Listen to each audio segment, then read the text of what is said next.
अस्सलाम वालेकुम नाज़रीन, आप देख रहे हैं कैपिटल टीवी का फेसबुक और यूट्यूब चैनल। मैं हूं सैयद मुज़म्मिल। आज मरीम नवाज़ साहिबा और नून लीग दोनों के लिए ही एक अच्छी खबर सामने आई है कि आज से तकरीबन 4 साल पहले, आपको याद होगा, 2018 के इलेक्शन से ऐन पहले एक रेफरेंस कायम किया गया था एवन फील्ड अपार्टमेंट्स से मुतल्लिक, और कहा गया था कि जो एवन फील्ड में अपार्टमेंट्स हैं वो आमदन से ज़ायद असासे हैं।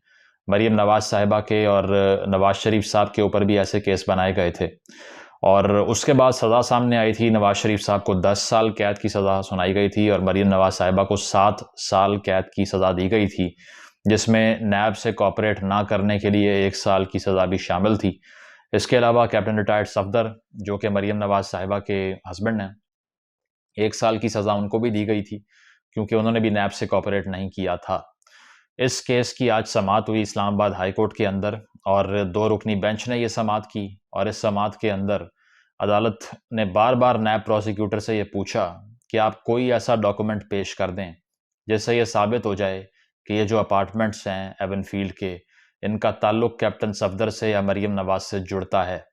लेकिन उसके बावजूद नैब प्रोसिक्यूटर की जानिब से ऐसा कोई एविडेंस प्रोवाइड नहीं किया गया, और केस को देखते हुए इसकी जो सज़ा थी 7 साल की मरीम नवाज साहिबा के लिए और 1 साल की कैप्टन सफदर के लिए, उन दोनों को ख़त्म करते हुए मरीम नवाज साहिबा को और कैप्टन सफदर को बरी कर दिया गया है इस केस से। तो यकीनन ये मियाँ नवाज शरीफ साहब हों या मरीम नवाज साहिबा हों, दोनों का हमेशा से ये क्लेम रहा है कि हमारे खिलाफ जो केस बनाए गए थे ये सियासी केसेस थे। शहबाज शरीफ साहब का भी ट्वीट सामने आया जिसमें उन्होंने कहा है कि ये झूठ पर मबनी केस था और सियासी इंतकाम पर मबनी केस था, इसीलिए ये ख़त्म हुआ है और सच जो है वो खुल के सामने आ गया। तो अब ये कहना कि सियासी केस नून लीग के ख़िलाफ़ नहीं बने, ये गलत होगा। पीटीआई के ख़िलाफ़ नहीं बने, ये भी गलत होगा। उसकी वजह यह है कि बदकिस्मती से पाकिस्तान के अंदर कल्चर इस तरह है कि जिसके पास भी ताकत होती है, जो हुकूमत में होता है, वो अपने मुखालिफिन को ज़ेर करने के लिए, चाहे एफआईए हो, चाहे नैब हो, या दीगर जो हुकूमती अदारे हैं, उनका इस्तेमाल करता ही करता है। और इसीलिए हमने देखा कि पिछले चंद दिन पहले एक नैब की तरमीम भी सामने आई, जिस तरमीम के तहत तकरीबन 50 केस बंद किए गए, जो कि नून लीग के और पीपल्स पार्टी के अहम अरकान के ख़िलाफ़ बनाए गए थे नैब की जानिब से। तो उसमें कुछ केसेस का फ़ायदा भी हुआ इन शख्सियात को, और कुछ जो नहीं बनने चाहिए थे, जो कि नाइंसाफ़ी पर मबनी थे, वो केस भी ख़त्म हो गए।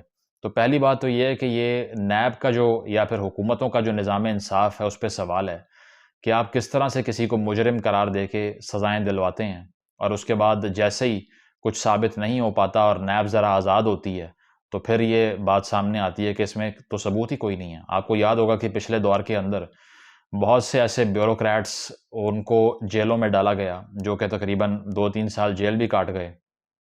नाम लेना मकसूद नहीं है। उसके बाद उन्हें कहा गया कि जी आपके खिलाफ कुछ साबित नहीं हो सका, आप जाएँ।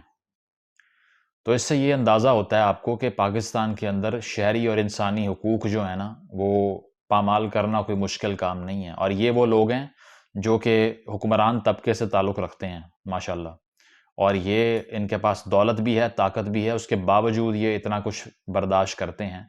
तो आम आदमी का हाल क्या होगा, ये आप सोच लीजिए। जिसने छोटी-सी एक चोरी की, या फिर नहीं भी की, एक इल्ज़ाम की बेसिस के ऊपर ज़िंदगियाँ तबाह कर दी अपनी, जेलों की सलाखों के पीछे, और इंसाफ ना मिल सका। तो इससे ये अंदाज़ा होता है कि हमारे मुआशरे के अंदर जो जस्टिस का सिस्टम है, उसमें कितने बड़े-बड़े लूप होल्स मौजूद हैं, पहली बात।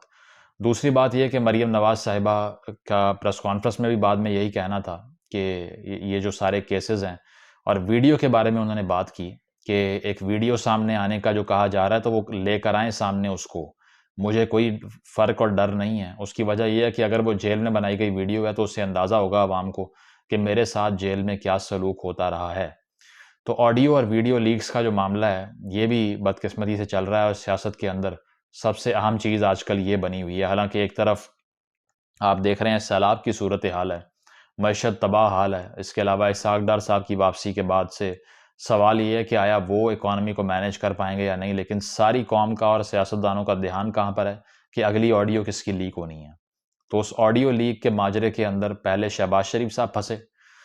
उनकी गुफ्तगू सामने आई जिसमें मरीम नवाज़ साहिबा उनको उनकी एक वो उनको सिफारिश करने के हवाले से बात की जा रही है कि उनके दामाद की इंडस्ट्री लगानी है, जो आधी वहाँ रह गई थी, आधी यहाँ है। और फिर इमरान खान साहब की ऑडियो सामने आती है जिसमें वो ये कह रहे हैं कि खेलना है, हमने सिर्फ अमेरिका का नाम नहीं लेना।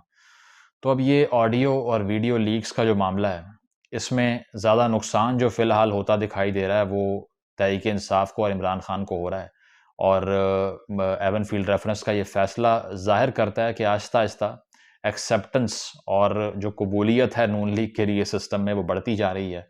और लोग और सियासी तजिया निगार अब ये भी बात कर रहे हैं कि जल्द नवाज़ शरीफ साहब की जो सज़ाएँ हैं उनको भी ख़त्म शायद होना ही होना है। और शायद वक्त आ चुका है कि उनको भी दोबारा से पाकिस्तान में बुलाया जाएगा और वो मेन स्ट्रीम में वापस आएंगे। तो ये आप लोग भी सोचिए, हम भी सोचते हैं कि 3-4 साल के लिए एक शख्सियत जो है वो बिल्कुल बैन हो जाती है। कहा जाता है कि वो गद्दार है, जिस तरह आजकल इमरान खान को कहा जा रहा है। कहा जाता है कि ये मुल्क दुश्मन है, कहा जाता है कि इनके खिलाफ केसेस हैं, ये करप्ट हैं, ये चोर हैं। और 3-4 साल गुजरने के बाद सब टेबल्स टर्न हो जाती हैं और सारा का सारा मेन स्ट्रीम में वही लोग आ जाते हैं जो इससे पहले निकाले गए थे।